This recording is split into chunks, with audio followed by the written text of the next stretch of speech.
मुंबई में बीजेपी सबसे बड़ी पार्टी, लेकिन मेयर के चुनाव में शिंदे फैक्टर से नया पेच फंसा हुआ है। नमस्कार, मैं हूं आपके साथ आयुषी गुप्ता।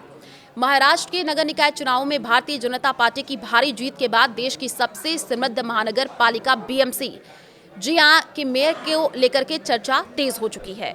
चुनाव में महायुति की निर्णायक जीत के एक दिन बाद मेयर के अहम पद को लेकर के बीजेपी और एकनाथ शिंदे की शिवसेना के बीच खींचतान सामने आ गई है। बीएमसी चुनाव में बीजेपी को 89 सीटें जीत करके सबसे बड़ी पार्टी बनकर के उभरी है, लेकिन उसे अकेले दम पर बहुमत नहीं मिला है। हालांकि उसकी सहयोगी शिवसेना शिंदे को 29 सीटें मिली है। 227 सीटों वाली बीएमसी में बीजेपी शिवसेना शिंदे गठबंधन को कुल मिलाकर के 118 सीटें मिली हैं। स्पष्ट बहुमत के बावजूद मेयर के पद पर सहमति बनना आसान नहीं दिख रहा। दूसरे सबसे बड़ी पार्टी शिवसेना यूबीटी 65 है। कांग्रेस के 24 पार्षद जीते हैं। शनिवार को शिंदे ने पार्टी के 29 नवनिर्वाचित पार्षदों को शहर के एक 5 सितारा होटल में ठहराया।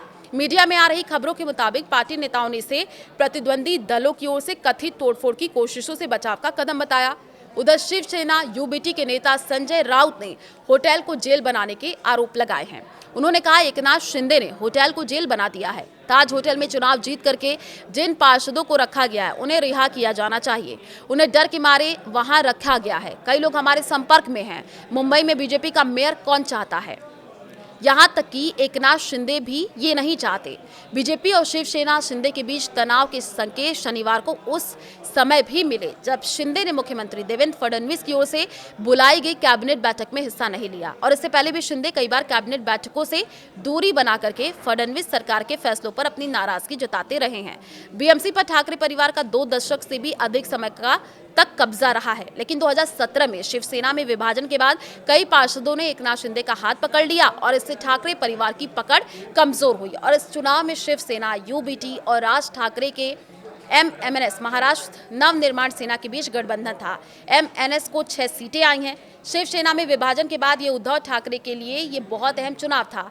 निकाय चुनाव में शिवसेना, यूबीटी, एनसीपी और कांग्रेस अलग अलग चुनाव लड़े। ये पार्टियां विधानसभा चुनावों में एक साथ थी। मौजूदा बीजेपी शिवसेना शिंदे गठबंधन के मुकाबले बाकी विपक्ष की सीटें मिलकर के 106 पहुंचती हैं, जो बहुमत से 5 कम है।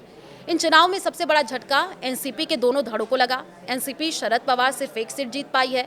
एनसीपी अजीत पवार को महज 3 सीटें मिली है।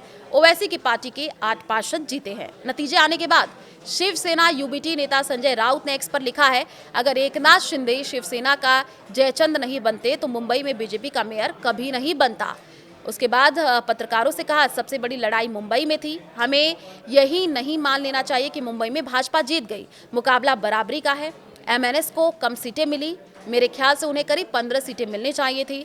हम बहुत कम अंतर से 10 से 15 सीटें हार गए। लेकिन बीएमसी में विपक्ष की ताकत सत्ताधारी दल के बराबर है। हमारे 105 लोग अंदर हैं। ये लोग क्या करेंगे? ये मुंबई को बेच नहीं सकते। हम वहां डटे हुए हैं। इन नतीजों पर उद्धव ठाकरे ने कहा है कि हालांकि 25 सालों बाद उनका मेयर नहीं बनेगा, लेकिन एक बात साबित हुई है कि जनता का विश्वास बरकरार है। उन्होंने कहा कि बीते 25 सालों में हमने जो भी काम किया, खासकर कोविड के समय में, तो हमें अपेक्षा थी कि मुंबई से मतदाता हमारे साथ रहेंगे और वे रहे भी। हमें और सीटें आने की अपेक्षा थी, लेकिन सत्ता पक्ष की स्पष्ट जीत के बावजूद बीएमसी के मेयर के चुनाव में अभी वक्त है।